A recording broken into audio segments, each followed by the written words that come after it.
Bienvenidos a la Iglesia Cristiana Cristo Crucificado. Hoy día hablaré del tema no juzgar, basado en Mateo capítulo 7, verso 1 al 6, del Sermón del Monte dado por nuestro Señor Jesucristo. Oremos primeramente a Dios pidiéndole su bendición. Padre bueno, gracias te damos en el nombre de nuestro Señor Jesucristo, porque es en Él que ahora somos tus hijos, y es en Él que hemos recibido perdón de nuestros pecados. Gracias te damos.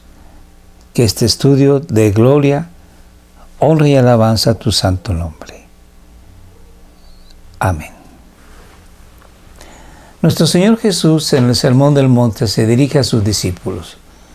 Les dice primeramente que ellos son bienaventurados, muy felices, bendecidos por Dios porque han reconocido su necesidad espiritual que tienen.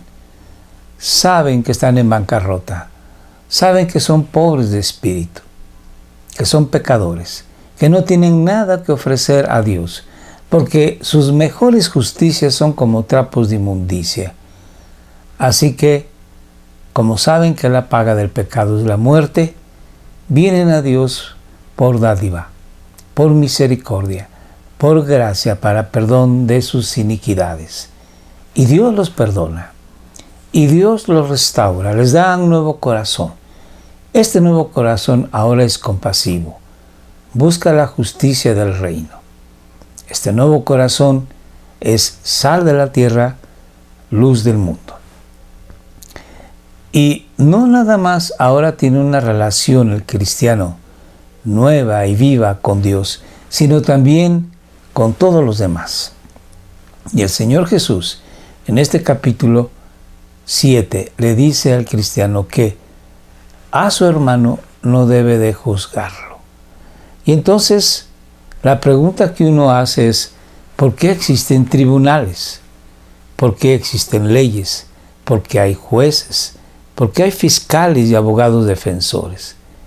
Bueno, Dios estableció el gobierno humano para que hubiese justicia, equidad entre las relaciones humanas.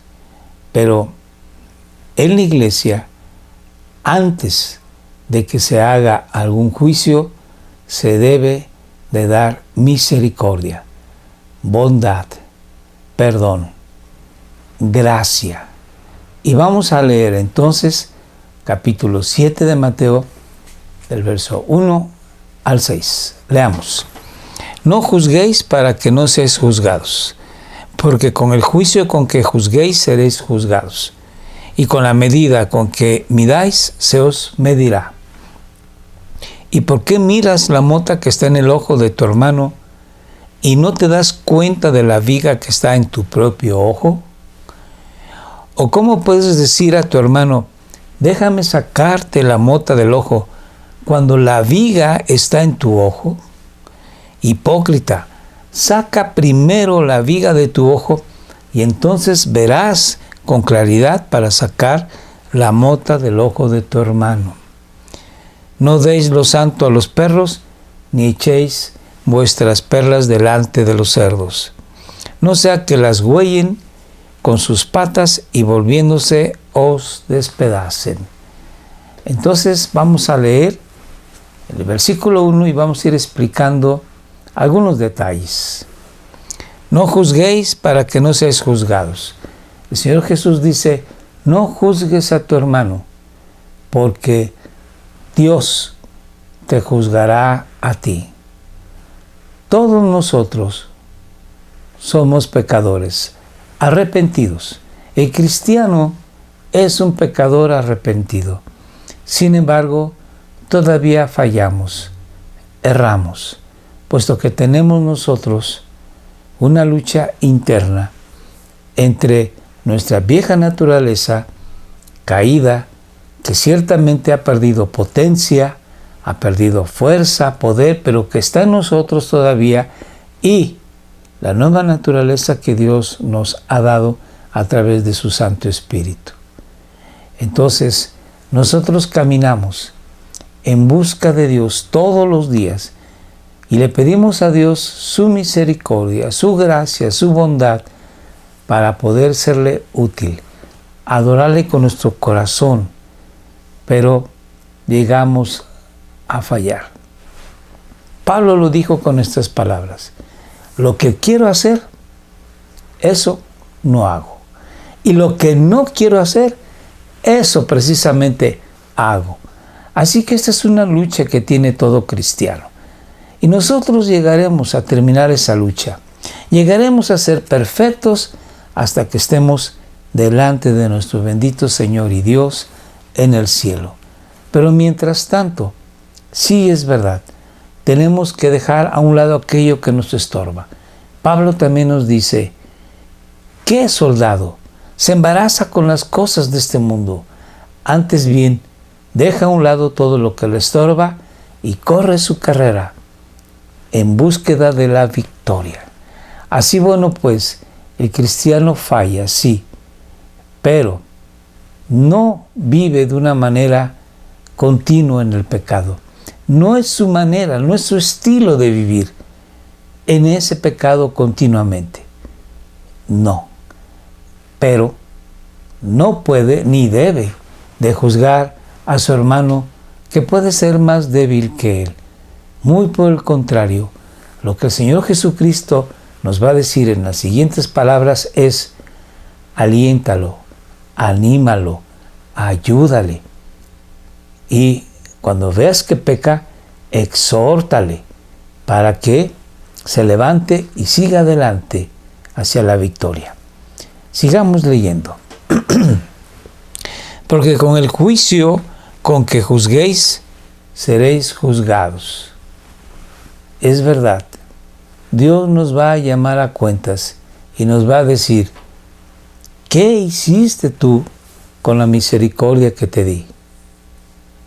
Al contrario, pusiste tu dedo en la llaga, no vendaste las heridas, no pusiste aceite en el enfermo.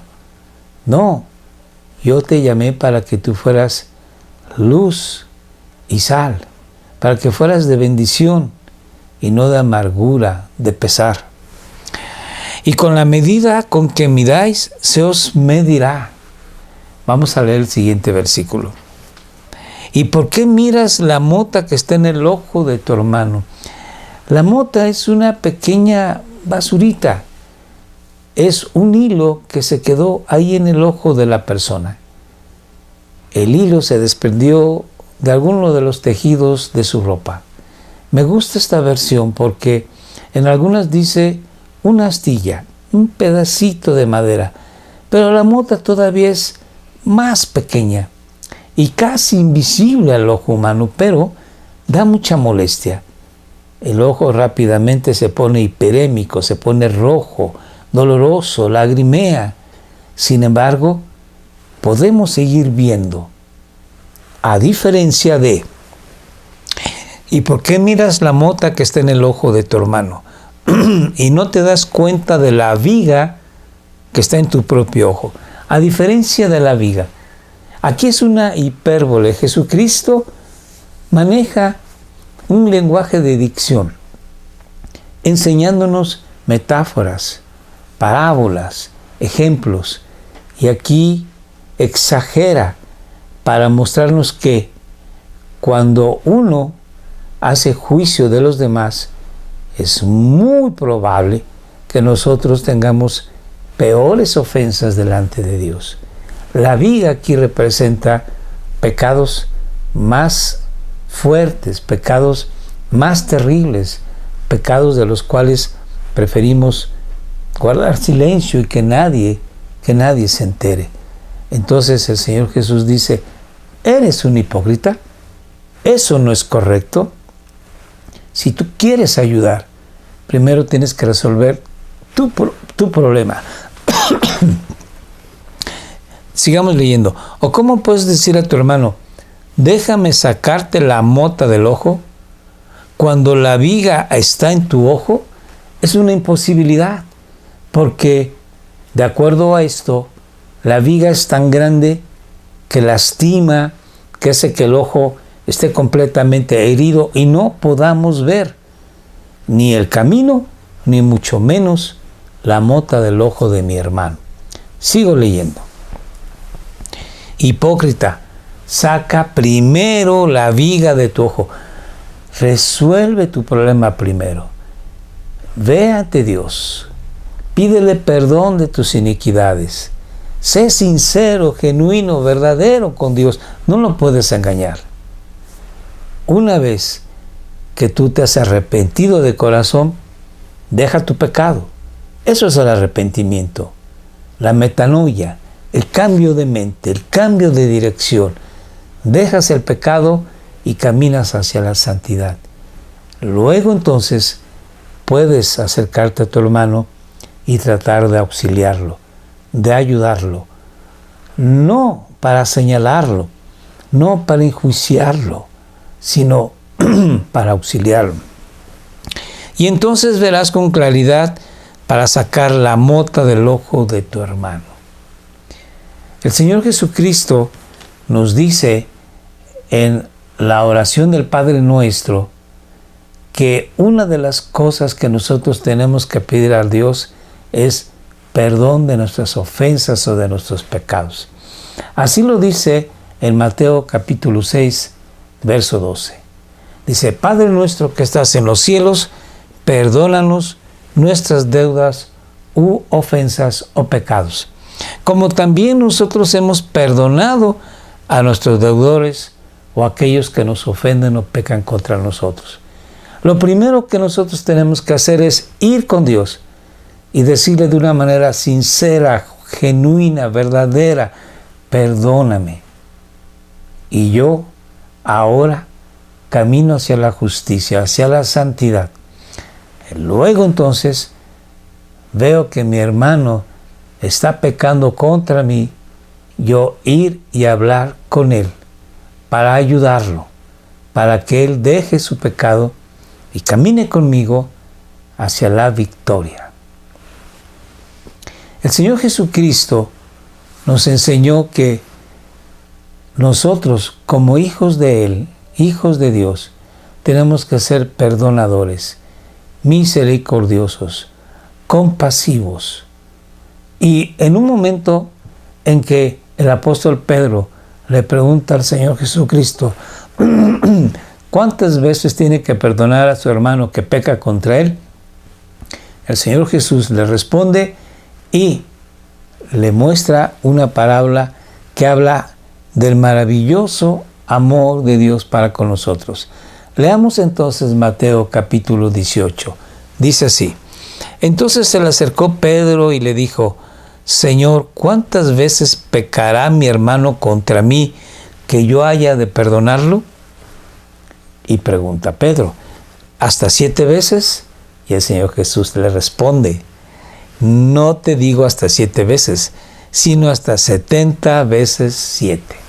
490 veces. Esto es simplemente para decirle a Pedro, siempre perdonarás a tu hermano. No importa la ofensa, el tamaño, la gravedad de la ofensa, tienes que perdonarle. Y seguidamente el Señor Jesucristo nos da una parábola. Leámosla. Por eso el reino de los cielos puede compararse a cierto rey que quiso ajustar cuentas con sus siervos. Y al comenzar a ajustarlas, le fue presentado uno que le debía 10,000 talentos. El talento era una medida económica que correspondía a 6,000 denarios. Un denario era el pago de trabajo de un obrero por día. Así, corresponde pues un talento a 6,000 días de trabajo. Algo así como a 20 años de trabajo. Un talento. Y este hombre le debía 10,000 talentos. Que si multiplicamos 10,000 talentos por 20 años, viene siendo algo así como 200,000 años. Una imposibilidad de pagar. 200,000 años. Entonces, leamos lo que dice. Pero no teniendo él con qué pagar, su señor ordenó que lo vendieran como esclavo, junto con su mujer e hijos y todo cuanto poseía, y así pagar algo de la deuda, porque no se pudiese pagar toda la deuda. ¿Y qué pasó? Entonces el siervo cayó postrado de rodillas ante el Señor y le dijo: ten paciencia conmigo y todo te lo pagaré. Es una imposibilidad.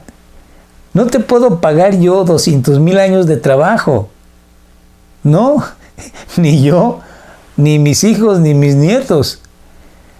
¿Y qué pasa? Entonces el Señor de aquel siervo tuvo compasión y lo soltó y le perdonó toda la deuda. Así Dios hace con nosotros. Nosotros no podemos pagarle la deuda que tenemos con Él, porque somos pecadores y no hay justo ni aún uno, dice la bendita palabra de Dios. Entonces Dios nos perdona porque hay alguien que paga nuestro pecado. Jesucristo, Él murió en la cruz del Calvario para pagar la gran deuda que jamás pudiera yo pagar, ni tú. Y entonces estamos libres. Pero ¿qué sucede con el siervo que ha sido perdonado por completo? ¿Qué sucede contigo y conmigo si ya hemos sido perdonados de toda iniquidad y si alguien nos ofende y no queremos perdonar? Sigamos leyendo entonces la parábola. Pero al salir aquel siervo encontró a uno de sus consiervos que le debía 100 denarios. Dije hace un momento que un denario era el pago del trabajo de un obrero, del jornalero, de su día de trabajo. Así que 100 denarios serían 100 días de trabajo, 3 meses y 10 días, lo que le debía aquel consiervo a este primero que le había sido perdonado toda la deuda. Entonces, regrésate tantito. A uno que sus consiervos que le debía 100 denarios, sí, sigamos adelante, y echándole mano, lo ahogaba diciendo: paga lo que debes. Entonces su consiervo, cayendo a sus pies, le suplicaba diciendo: ten paciencia conmigo y te pagaré. Sin embargo, él no quiso, sino que fue y lo echó en la cárcel hasta que pagara lo que debía. Así que cuando vieron sus consiervos lo que había pasado, se entristecieron mucho y fueron y contaron a su señor todo lo que había sucedido. Entonces, llamándolo su señor, le dijo: siervo malvado, te perdoné toda aquella deuda porque me suplicaste. ¿No deberías tú también haberte compadecido de tu consiervo, así como yo me compadecí de ti? Y enfurecido su señor, y aquí yo diría: ¿y cómo no? Lo entregó a los verdugos hasta que pagara todo lo que le debía. Así también, dice el Señor Jesús, mi Padre Celestial hará con vosotros si no perdonáis de corazón cada uno a su hermano. Clarísimo. Dios nos ha perdonado una deuda impagable. Jamás, si naciéramos de nuevo, pudiéramos nosotros agradar el corazón de Dios, porque somos pecadores. Pero Dios nos ha perdonado absolutamente todo. Así que nosotros tenemos que perdonar a nuestro hermano que nos ofende todo. Y no quedarnos con resentimientos, con enojo, con ira, porque lo único que estamos acarreando es juicio para nosotros. Sigamos leyendo ahora en Mateo capítulo 5, 48. Por lo tanto, nosotros los cristianos, ahora, habiendo sido perdonados de todo pecado y perdonando a aquellos que nos ofenden, podemos caminar hacia la santidad, hacia la perfección. Veamos cómo dice el Señor Jesucristo. Por tanto, sed vosotros perfectos, como vuestro Padre Celestial es perfecto. Nosotros debemos de ser personas misericordiosas, compasivas, no señalando. Pero hay algo importante. El Señor Dios nos ha llamado a un reino de justicia.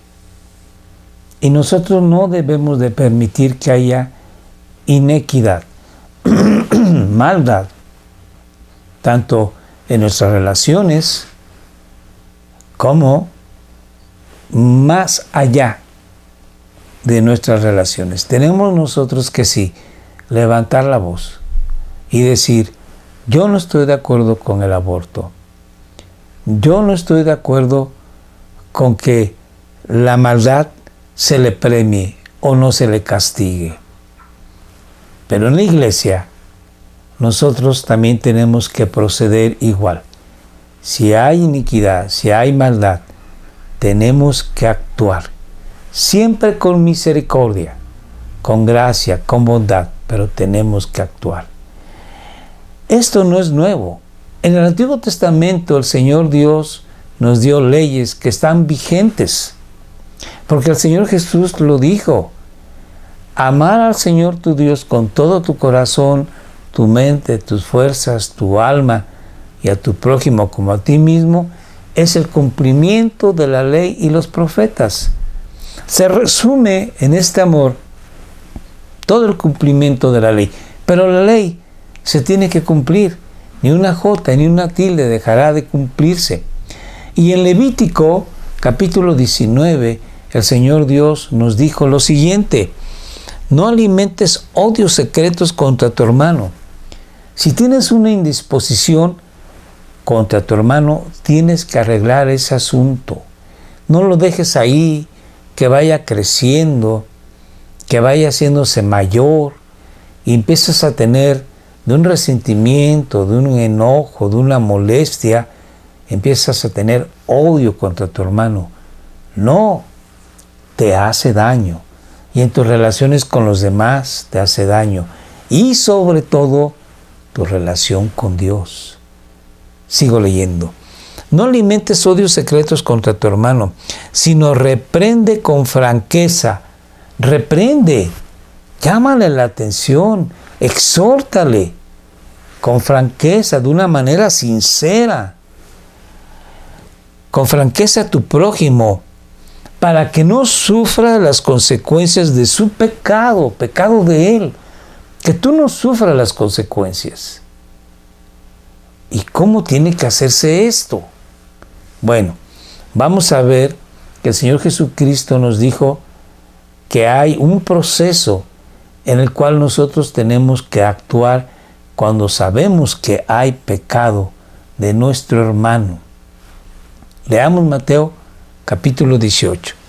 Y si tu hermano peca, ve y repréndelo a solas.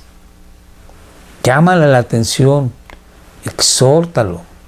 Dile, tú estás ofendiendo a Dios. No estás viviendo conforme a la voluntad santa de Dios. La palabra de Dios dice así.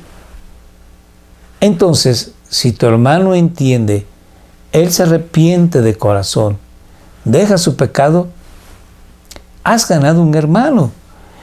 Si te escucha, has ganado a tu hermano. ¿Y qué pasa si no? Sigamos leyendo. Pero si no te escucha, él sigue en su pecado, lleva contigo a uno o dos más. Procurar ser discretos. Procurar no causar mayores daños. Habrá una persona de confianza para él, tu hermano que peca contra ti, y tú. Una persona sabia, una persona madura, una persona espiritual o dos. Y entonces habla, exhórtale.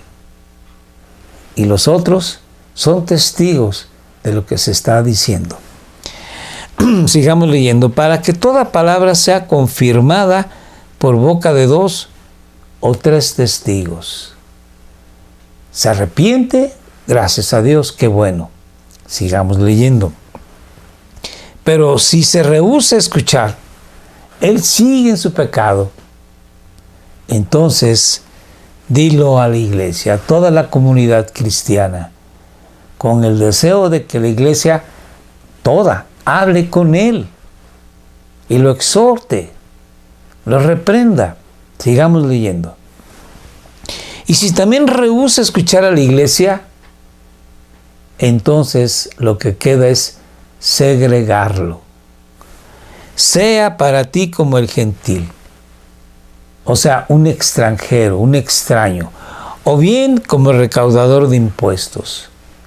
El recaudador de impuestos en la cultura judía era la parte más baja de la sociedad.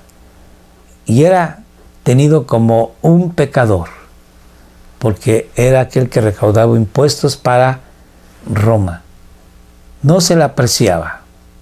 Así, bueno, pues, la idea aquí es que al segregar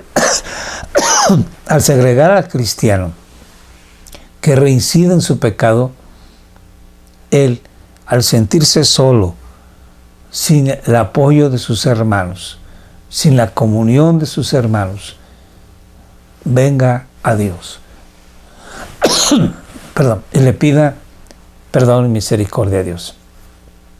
Luego que ha sido restablecido, puede regresar a la iglesia y la iglesia debe de aceptarlo, debe de abrir sus brazos, su corazón y amarle como a todos los demás. Pablo le escribe a los corintios cuando se entera que un hombre tenía como su mujer a la esposa de su padre. Y dice, ¿cómo es posible que ustedes no hayan hecho algo contra este hombre? No hayan hablado con él, no lo hayan exhortado, no lo hayan reprendido. Y han cerrado los ojos. No quieren ver. No es correcto, porque esto ni siquiera se menciona afuera de la iglesia. Así que dice, hagan una reunión, yo estoy con ustedes en espíritu y hablen con este hombre. Si no se arrepiente, exclúyanlo, sepárenlo de la iglesia. Luego, en la segunda epístola a los Corintios, dice Pablo, el hombre se arrepintió, acéptenlo, considérenlo como su hermano. Su pecado ha sido perdonado. Él ha dejado atrás su iniquidad. Entonces, para el cristiano hay maneras, formas de hacer justicia dentro de la iglesia. Sí, antes que llegar a un extremo, tiene que haber misericordia, gracia, bondad, perdón, pero siempre llamando al pecador al arrepentimiento genuino, sincero, verdadero, porque lo más importante es el alma del pecador. Entonces, vamos a ver ahora que Pablo habla acerca de que hay gente dentro de la iglesia que no son cristianos, que aparentan serlo, pero no lo son. De hecho, el Señor Jesucristo dio la parábola del trigo y la cizaña y dijo que el trigo fue sembrado por el Señor en su campo, en buena tierra, con buena semilla, pero vino el malvado, vino el malo, vino Satanás y sembró en el campo del Señor la cizaña. Se parecen tanto que cuando los obreros dijeron, Señor, ¿no sembraste acaso buen trigo? ¡Hay cizaña! Y dijo el Señor, el malvado vino e hizo esto. Y los hebreos dijeron, ¿quieres que cortemos la cizaña? No, dijo, porque pueden hacerle daño al trigo. Déjenlo crecer. Cuando ya sea la época de la cosecha, amarren la cizaña. Corten el trigo, sepárenlo y después corten la cizaña y quémenla. Entonces en la iglesia siempre ha de haber cizaña. Gente que no es de Cristo, gente que no ha nacido de nuevo. Y Pablo habla de esto. Veamos cómo dice en Corintios 5:11. Sino que en efecto, dice Pablo, os escribí que no anduvierais en compañía de ninguno que, llamándose hermano, que no anden con nadie que diga que es cristiano y sin embargo sigue viviendo en pecado, sigue viviendo la vida de antes, de siempre. Sigo leyendo. Es una persona inmoral o avaro o idólatra o difamador o borracho o estafador o mujeriego o ladrón o mentiroso, en fin. Esa persona no ha nacido de nuevo, esa persona no es cristiana, esa persona no se ha arrepentido de sus pecados, es una persona que es religiosa, le gusta ir a la iglesia, le gusta estar en la reunión de los cristianos, pero no es una persona creyente genuina. Y con ellos, dice Pablo, ni siquiera coman. No anden con ellos, no coman con ellos. Y aún hay más. Hay gente que no es cristiana en la iglesia, pero hay gente que no es cristiana y tiene ya un lugar de poder, tiene ya un lugar de enseñanza, de dirección, de liderazgo. Esta gente hace mucho daño a la iglesia. Esta gente empieza a enseñar herejías. Y así dice entonces el apóstol Pedro. Pero se levantaron falsos profetas entre el pueblo, hablando del Israel de aquel entonces, de la época de los profetas. Así como habrá también falsos maestros entre ustedes, la iglesia. Sigo leyendo. Los cuales, estos falsos maestros, encubiertamente introducirán. Está hablando de que esto ya va a empezar en el siglo I.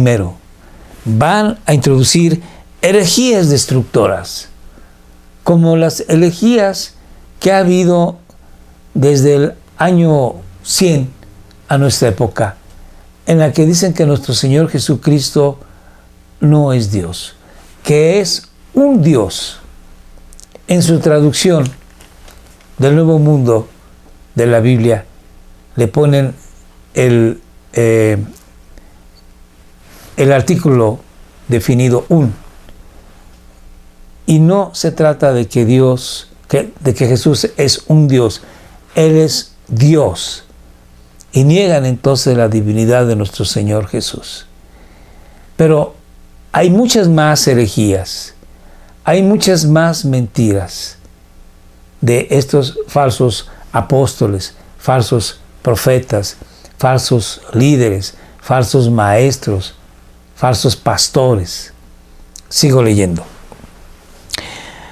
Negando incluso al Señor que los compró, trayendo sobre sí una destrucción repentina. Les ha sucedido a ellos según el proverbio verdadero. Y aquí Pedro usa el mismo símil que nuestro Señor Jesucristo. En Mateo 7:6 dice, no den lo santo a los perros, ni echen sus perlas a los puercos. Y Pedro dice de esta manera, verso 22, el perro vuelve a su propio vómito y la puerca lavada vuelve a revolcarse en el cieno. El perro en aquella época no era un animal doméstico de compañía. El perro andaba en jaurías y eran feroces, salvajes, y llegaban incluso a herir, a matar a alguna persona. Andaban siempre en la suciedad, buscando algún despojo que comer. Y el puerco, por muy limpio que se le lave, que se le deje después de lavarlo, vuelve al lodo. El puerco no puede dejar su naturaleza y no apreciará nunca una perla. Y la perla viene siendo el Evangelio, las cosas santas. Ahora leamos Mateo capítulo 7, verso 6. El Señor Jesús dice, no deis lo santo a los perros. ¿Y qué es lo santo? El Evangelio. Es la comunión de los santos, la comunión de los cristianos. Ni echéis vuestras perlas, lo mejor de ti. La perla se considera en el Nuevo Testamento como el Evangelio. Y aquí puede ser el Evangelio o bien lo mejor de ti. Tu amor, tu afecto. No lo des a estos cerdos, a estos perros, porque, sigo leyendo, no sea que las huellen, que las pisoteen, las destrocen con sus patas y volviéndose os despedacen a ustedes, los lastimen. Así bueno, pues, el mismo Señor Jesucristo nos dice que tenemos que tener un equilibrio. Los primeros 5 versículos nos dice, no juzgues, antes ofrece misericordia, gracia, perdón. Pero en el último versículo 7, 6 dice, cuidado, no des lo santo, no des lo bueno, lo digno a los perros o a los puercos. Entonces el Señor Jesús nos invita a que nuestra relación, tanto en la iglesia como cualquier otra relación, seamos equilibrados. El Señor Jesús dijo, sean sencillos como palomas, pero prudentes, astutos como las serpientes. Tenemos que tener un equilibrio para ofrecer, sí, nuestro apoyo, nuestro afecto, nuestra ayuda, nuestro cariño a toda la gente. Pero hay que tener cuidado que hay gente que son hijos del malvado y lo que van a buscar es tratar de hacernos daño. Entonces tenemos nosotros que orar a Dios y tenemos que leer la Biblia y estar atentos a ver que si ese árbol está dando frutos malos, definitivamente no puede ser un árbol bueno. El Señor Jesús lo dijo, el árbol bueno no puede dar frutos malos y el árbol malo no puede dar frutos buenos. Así, bueno, pues termino este estudio diciendo que nosotros somos hijos de la luz y estamos para estar puestos en lo más alto y dar luz a todos los que están a nuestro alrededor. Somos la sal de la tierra para que esta tierra, para que esta sociedad no se corrompa más de lo que ya está. Pero tengamos mucho cuidado con el afecto, el cariño, el apoyo que le demos a cualquiera, porque hay gente que no nos va a responder como quisiéramos. Que Dios nos ayude. Oremos. Padre Santo, gracias te damos en el nombre de nuestro Señor Jesucristo.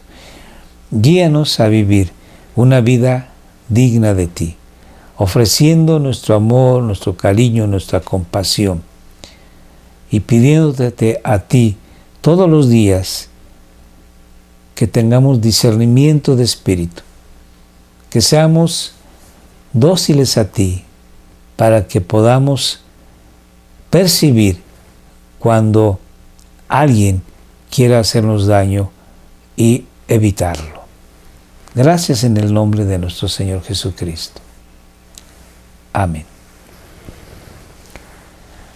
Dios te bendice. Te invito todos los martes a las 6 de la tarde en el día de oración. Vamos a estar en Facebook Live. Por favor, escribe tus peticiones de oración con gusto lo haremos, y todos aquellos que se comuniquen con nosotros, bueno, pues trataremos de orar todos juntos por la petición del hermano que nos haga saber. También te recuerdo que estamos en YouTube, en Facebook, y todos los jueves, sábados y martes a las 7 de la noche.